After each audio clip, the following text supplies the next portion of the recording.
All right. First of all, thank you for being here tonight. It means a lot to me, okay, to have you.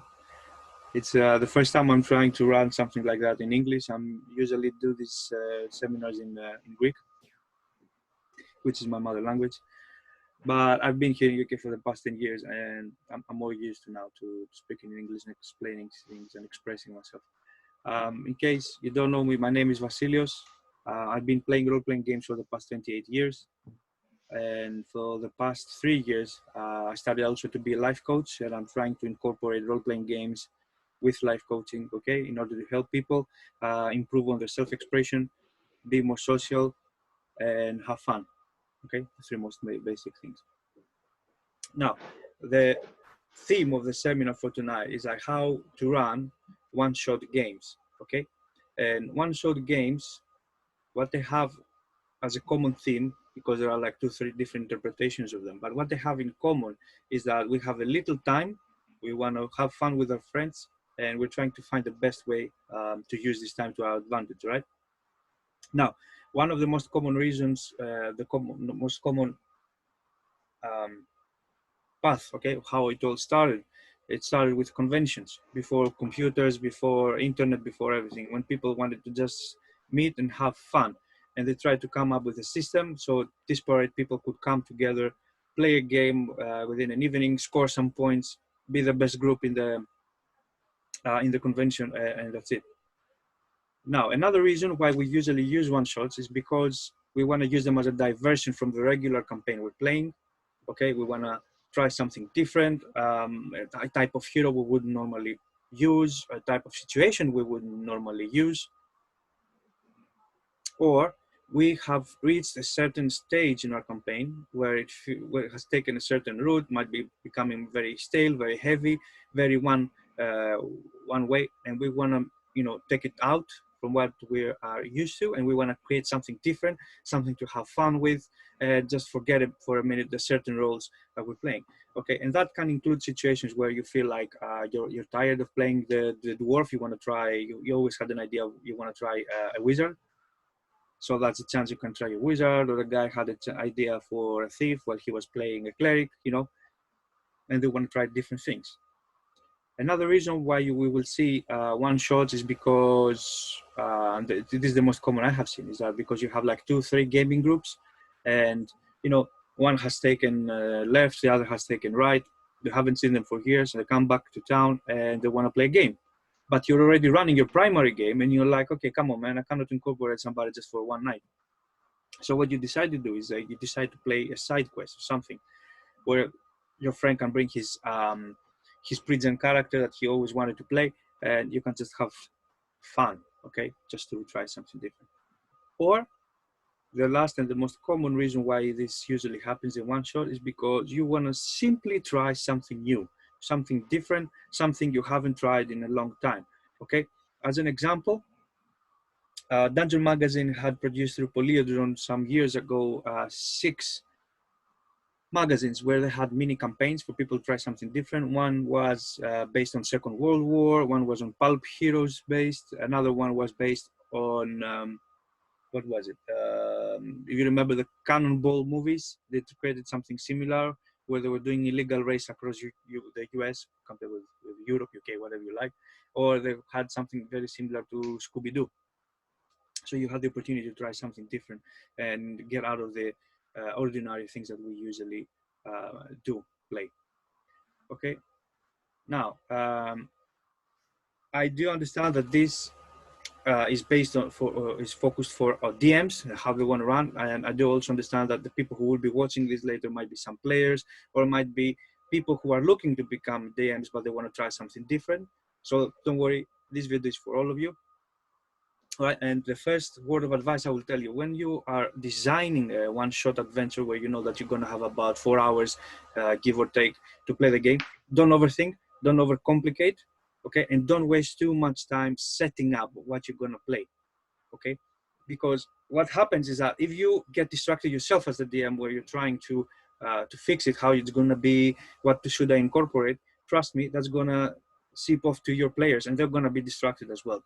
Okay, and the last thing you want in a very short amount of time that you have the last thing you want is people to be distracted with what you're doing. Okay, I do understand that some of you might have big responsibilities, a very tight work schedule, or you might have children, okay, and wives and responsibilities. So it's good if you find like-minded people who want to play something similar like you do. Okay, we have 4 hours. You want to be in character, you want to have fun, and that's it. Just focus. Okay, so try to avoid overthinking the adventure, what it's going to be, and how it's going to go. Okay, simplest way to run in one shot usually is a very classic simple dungeon crawl. You know, we go in, we do the job, we get out, that's it, bye bye. Now there are some of you as DMs that you're running long-standing campaigns, right? And as you run the campaign, usually what happens is you have designed an NPC who the characters come in contact with, they have fun with, they enjoy it, and you think like, okay, this would make a very good side quest. So what I would suggest you do is whenever you're running your campaigns as DMs, always keep a notebook right next to the normal notebook that you use for things that happen within the campaign. It would be cool if you had another one on the standby where you can keep notes of things as they happen, okay? That will help you keep like clear what happens like within the campaign and outside of the campaign, what you can use as side quests. Always have one like that, always have it. I used to run, before I had bought like a notebook, I used to run with A4 sheets all the time because they were big, large, and easy for me to keep notes on. All right, and when you design a one-shot campaign, one-shot adventure, sorry, usually you need to think in terms of 6 encounters within that session that you're gonna run. Okay, this is the average, but it's always good to have 8. And the reason why you need 8 encounters is because they might have, let's say, for example, the second encounter on the road might be like a squad of kobolds that the heroes come across and you fight them, but this might be like a 10-minute encounter, okay? While on the other hand, your last encounter, which concludes the adventure, might be a dragon, and the dragon itself might take the heroes about 45 minutes to deal with. But a common mistake many DMs do is that they think in terms, when they create an adventure like this, they think in terms of encounters that are, let's say, the monsters the heroes are going to face and how they're going to deal with them. While in reality, encounter can be the trap on the door. Encounter can be the socializing the heroes need to do while they are in the city looking for information that will help them solve the problem for the quest that they have ahead of them. Okay, as an example, I played last weekend one game where we literally spent 45 minutes within the city just talking to people around, and we had about 4 hours ahead of us just for a game. So you can understand how distracting that thing can be when you have a very short amount of time. And and even when I say you have 4 hours ahead of you to play, you won't even have these 4 hours, because the first half hour will be you catching up with your friends, talking a bit about what has transpired through the week that has just gone by, checking on your character sheets, silly questions that sometimes you might do to the DM about what we want to do 3 sessions ahead of time. You know, it's easy to get distracted, let's say, because I do understand, and you know by experience, that sometimes players who come to play, they don't come to play for the game, okay? They come because it's their escape from reality and they want to socialize with their friends, which is perfectly understood and clear.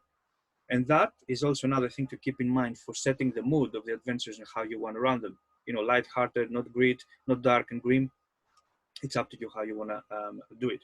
So now, if you could take one thing with you from what I'm saying, is that keep in mind that encounters are not just monster encounters, okay? It can be the socializing part, which can be an encounter with an important person. It can be a trap, it can be a puzzle. On the same adventure, we spend another 45 minutes trying to solve a puzzle in front of a door to the wizard's tower, just to give you a picture of time frames.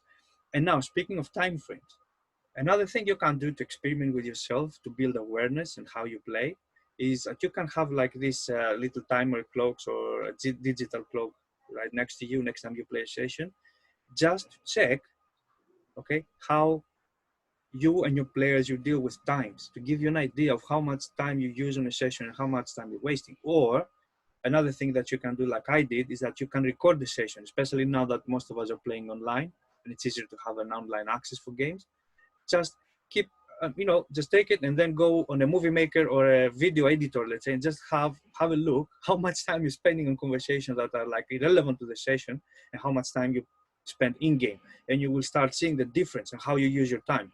Because believe it or not, funnily enough, after you go 30, 35, you start feeling a bit different how time passes by. You will notice that time goes by faster, whereas when you were 20, you didn't care for time, and time was, for you, was like, oh, time has stopped and we can play 16-hour sessions and we still feel okay. Which now it's not the case when you have a 5-year-old and 2 dogs to take care of. Now, speaking of time, okay, and how you want to save time from your sessions, it's really, really important, in my opinion, to have, even if it is a one session, you're going to play with them, is very, very good to have a campaign handout, a very short one, okay, where you describe what the heroes are going to face, what are they going to be looking for, what that sets also the theme. Okay, let's say, for example, you could mention the monsters the characters are most likely to find. Okay, if you're going to play a horror where it has ghosts and skeletons, so a cleric or a ranger, they can do that, you know, preferred enemy towards undead, or the cleric domain to be the light domain, which is easier to turn undead or something like that. It sets up the mood. Now, if this, you want to take it one step further, what you can do in this case is that, especially if it is a gaming group that you play for a long time and you know them and they know you and you kind of know what you like, is you can have pre-generated characters for them set up, okay, at the certain levels of what you want to run. Like, I want to run a 3rd level adventure or a 5th level adventure. So you have the pre-gen characters ready for them on the go. That's, trust me, it saves you time from this half hour I described in the beginning. I know my friend Mark, let's say, for example, he likes to play fighters. Okay, I have a pre-generated fighter human, which is what he likes. And I kind of know that at least 33%, there's a chance that he's going to play this character. Okay, and that is if you want to leave that one-shot adventure for that night to be a bit open-ended about what it is going to be about, the theme and the scenario. Okay, now, other things, speaking of the scenario, okay, other things that you need to keep in mind, right? First of all, no matter if you have 1 hour, 4 hours, or 16 hours, or whatever hours you have ahead of you, your story should always have a beginning, a middle, and an end. Okay, because that helps you give you the structure of what's happening, okay? Let me see. So when I say like the beginning, a middle, and end, that's a bit twisted compared to what we used to when we're running a normal session where we know that we can take it slow. As an example, let's say, as I mentioned earlier, okay, you're going for a dungeon crawl. Normally, how we would start the adventure is that we would put the heroes to start in the city. They're having some conversations with some people. They get the information, they get the equipment, and then they go. Okay, and they reach the gate that leads into the dungeon. But when you're playing in one session, all right, and you don't have much time and you want to save on time, what you do, you start the heroes right in front of the dungeon where they are about to, like, I don't know, unlock the door, or the door is unlocked already. They just go in and the first room they go into has an encounter. You want them to be a few minutes right before the action sets in. Or, for example, like if you're investigators and you're working for New York PD, and you normally would start the session with you being in the office and they call you and they tell you, like, we found a dead body. Okay, and then you would go investigate. And in one session, you start with the heroes being right above the dead body and they're already checking it. And they have a conversation with each other about, you know, the clues and what they found.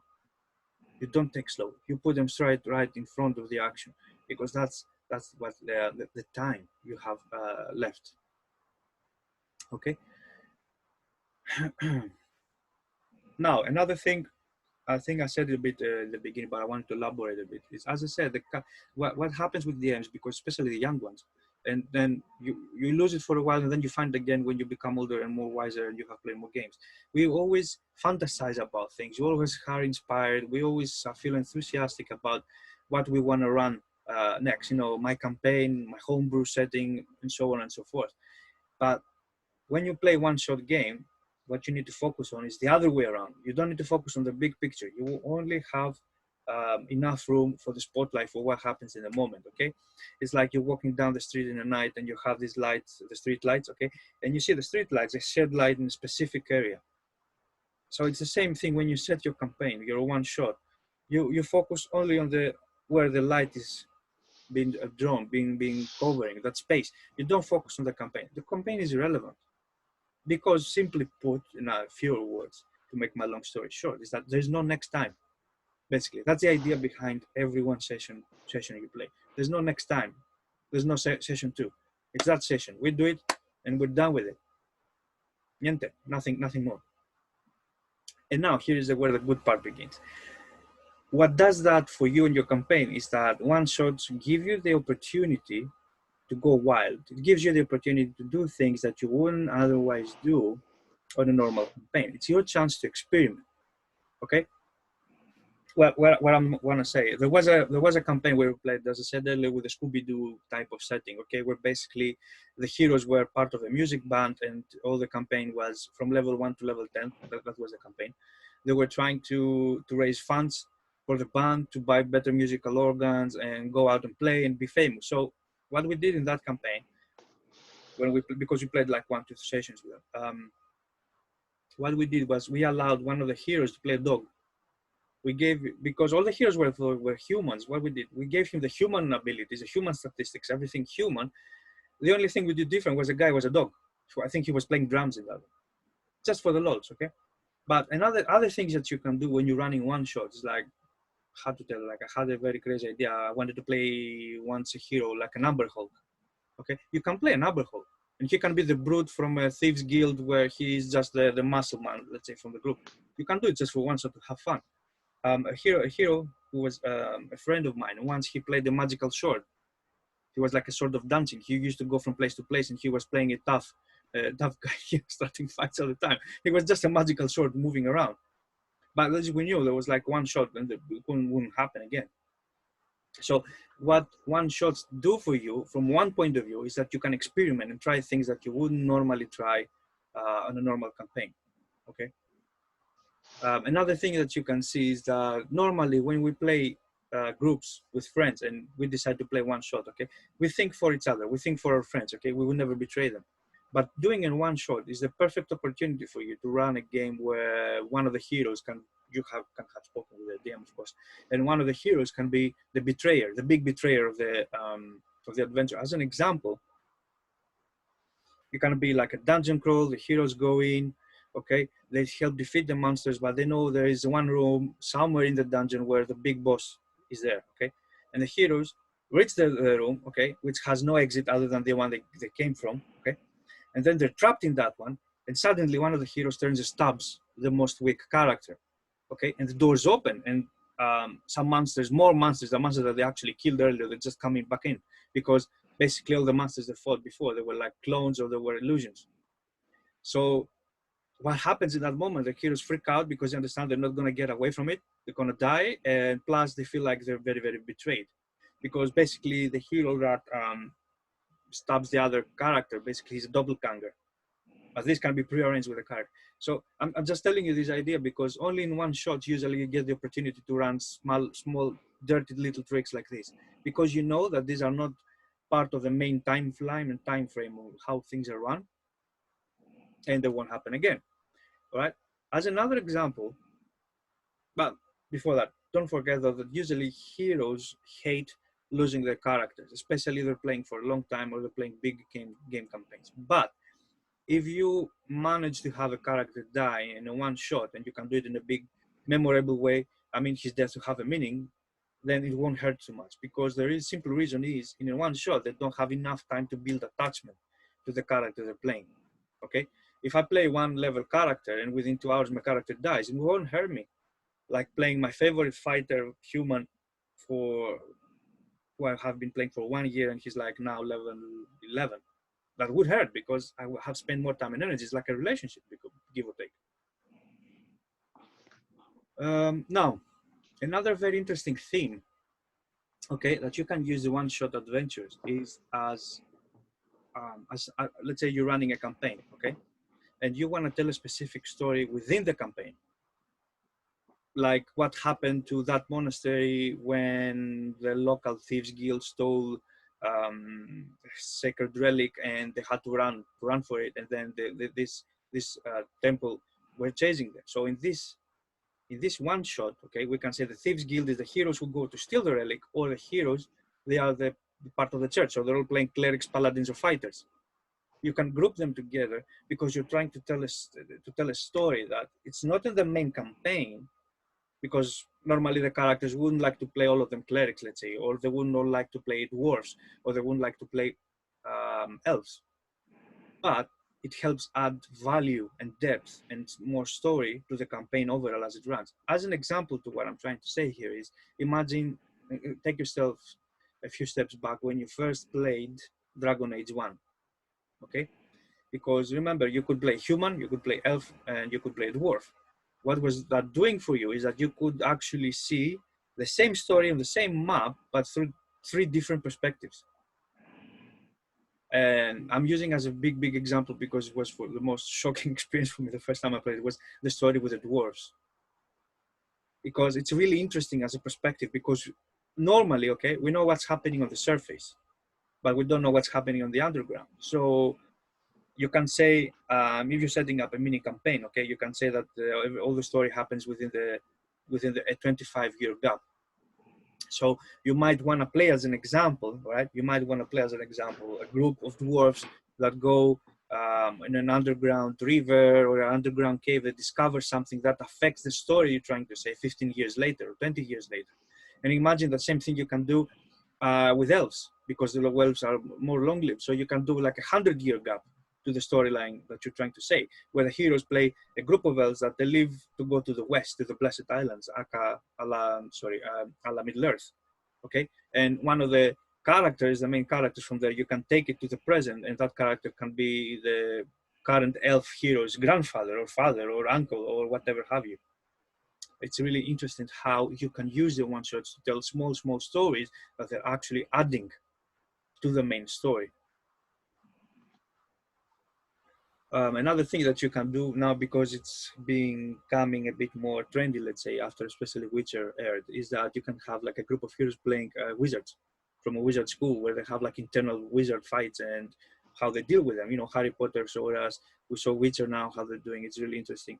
So these things are becoming more trendy. People would like to play wizards, and you can have one player playing a abjurer, another enchanter, another conjurer, another invoker, you know, different mages still within the same frame of them playing wizards, but it can still be something interesting, where it's like 2 schools of magic having a big argument fight, because there is an ongoing war going on, let's say, between 2 kings, and they need to choose sides, because in the beginning the wizard school said that we're going to be neutral, but then many things are happening that actually force them into making a choice. And then you have the backstabbings, you have assassinations, you have the hero who fight for ideals, and so on and so forth. That can make, even though they're all mages in the end of the day, it can be really diverse and complicated, right? Now, another really interesting thing that you can do for one-shots is that you can think in terms of themed ones, okay? As an example, it can be like really hot summer, and you might want to play the heroes an adventure where they play Vikings up in the north, or on a glacial setting, just to take the mind off of the current situation of how things are. Or another one can be, especially if you have watched American Dad, Family Guy, and idea, you know, in series like this, where they do very silly things when it comes to Christmas. And you can run a similar session where like there's a demon dressed like Santa Claus, and he has like evil little elves running around, and the heroes are trying to save Christmas, or whatever is equivalent to Christmas in your campaign setting. That's a very nice theme. Okay, you can do the same for Easter or whatever local holidays, which in my opinion, that gives a very good idea to the DM to go and do like little research, you know, your local history, famous holidays, or inspiring days, okay? Like I'm looking into running a one-shot on the 29th of May, because 29th of May for us in Greece is a date where Istanbul from Constantinople was the day where the Turks sacked the city, and they in effect ended the Byzantine Empire. So now the 29th of May, and we've happened to have, I think Atlas Games produced an adventure some years ago, and I'm reading it because I want to run it specifically on that day, which is a very interesting thematic. And you can choose your own. So you can do your research, and you can see what works for you, what doesn't work for you. If you're not sure about exactly what you could run, the best case scenario is like do a little poll among your friends, okay, if you're running a small group, or if you are in a local Facebook group for D&D where you live, you can do a poll up there or a question and see like what people would like to see. And you can, based on that, you can create something that can work for everyone. Let me see. I spoke about incorporating one shots into a longer campaign, as I explained with the dwarves and the elves, or it can be back in time or fast forward in time. And as the heroes progress through the story, they start seeing things that have happened in that one shot. And you through, let's say, they can find a magic item that had all the heroes' memories stored in there, and they find that magical item who helps like unfold the story that happened or it will happen. And this could excuse the meta game mentality the heroes might have, because what will happen is that, yeah, this thing happened there, but you are not meant to be knowing this because your hero wasn't there when it happened. So you give them that magic item, which is like a recorder, and they see the story. So that kind of excuse what happened, and it makes it easier for heroes to stop feeling a bit guilty for sharing things within the story, because basically they're running through that crystal, and it helps kind of lighten up the metagame mentality. All right, with that being said, I have covered almost everything I wanted to speak about. What I will do now, I will open it up to you if you have any questions. When doing one-offs,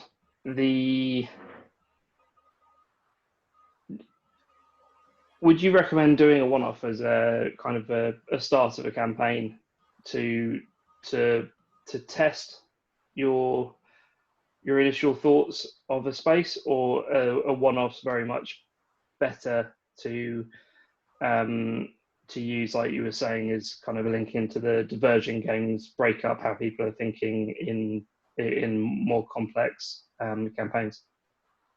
Well, that falls under the zero session, as we call it usually. So, but I think that it could work, especially if you're teaming up with people that you haven't played before and you want to see how they play, how they behave, okay, and how they interact.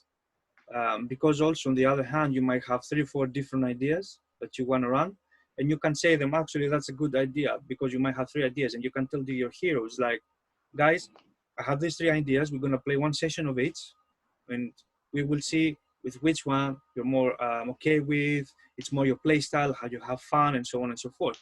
And based on that, you can actually then start progressing, because what happens with us DMs is that we might have 10,000 ideas that we believe that will be cool, and then when you put them on the table, nobody's happy, because what we like they might not like, okay, which makes sense actually. So yeah, I would say go for it, but as I said earlier as I was explaining things, write them down, okay, have them ready, and just go for it. Okay. The next one, you're saying about having 8 encounters, and the encounters can be quite a wide range of things. It's not just monster finish. Do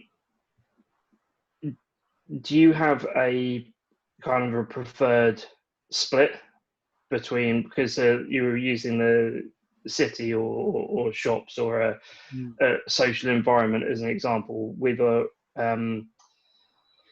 with the shorter games? Well, I imagine that you want to minimize on those, and you probably want to have more of the monsters and traps. Yeah, it depends. I think you kind of answered it yourself already in a good way. It depends on the setting. It depends on the story you're trying to tell. Okay, if it's a wilderness adventure, it's gonna be a different set of encounters. I won't put them necessarily traps, but I will put something else that has to do with tracking. I might use like a ranger there. So I will use the environment for them to have to deal with, which might include a trap, might not include a trap, but definitely will include something that has to do with nature, where they do need to do tracking. They need to check for the herbs and spices, something that has to do with food, because they might be on a long run trying to find someone or something, but they need at the same time to survive. So we'll try to incorporate that. While on the other hand, if we play in the city, my mind goes more into mystery and noir and like crime investigation. So there, the heroes will spend, most likely for me, as an example to what you're saying, okay, the final enemy might be a serial killer who every time he kills, he leaves a clue to the next victim or to the reason why he kills. So the heroes most likely will be spending more time trying to figure out the clues that he leaves. But I won't be trying to give them too many clues, because then the game will go way off track, which is not what you want. But it might be more investigating there. Yeah. So I think if you could keep one thing from what I'm saying, is that just bear in mind the theme or the story you're trying to say, and that will help you dictate the encounters you should have. Brilliant. And my last question on it would be, with the characters, you were suggesting having the characters pre-made. Ideally, if you know some of the people playing, you might try and focus a few towards what they're interested in, or you think they might be interested in, which obviously links into the story. Yeah. Have you had any experience where the characters that you've brought to the table have you've had one or more people that have just not been comfortable with it because they like to have a small degree of influence in their own characters? And is it ever worth thinking about having a couple of possible tweaks for the characters to allow some initial engagement with the player right off the bat? Yeah, well, there are two ways to go about with it, right?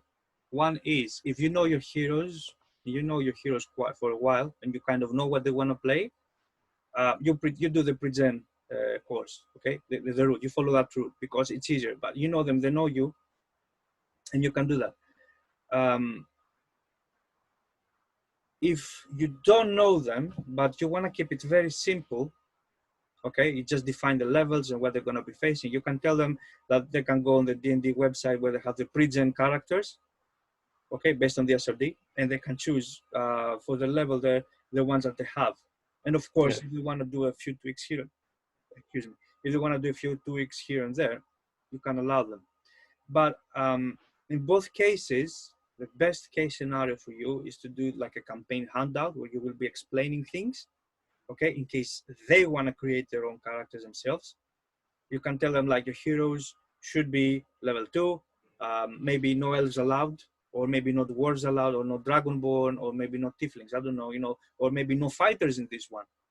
Okay, so that's the purpose of the campaign handout, to give them the picture of what's coming ahead for them. So if you know or you don't know them, but you have just created a messenger group, for example, right, or a small Discord server where you talk about it, and you say like, guys, we're playing next Saturday, what you can do is that you can send them the campaign handout there. They can study, and they can create anything that they want within these parameters, okay, and then you can go about and do it. Because the campaign handout, what it does basically, it handles questions, it handles objections, whatever the heroes will have, plus it is used as a preset for what they're going to be facing and what they're going to be looking forward to.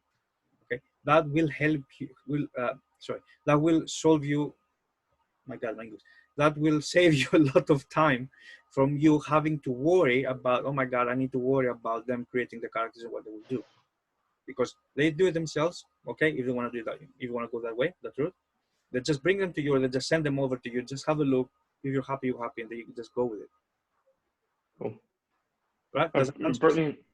Yeah, that answered those questions, and yeah, thanks very much. It was very detailed, but done in bite-sized pieces, so quite easy to digest. All right, thank you, fantastic. All right, if there's nothing else, I will stop the recording now.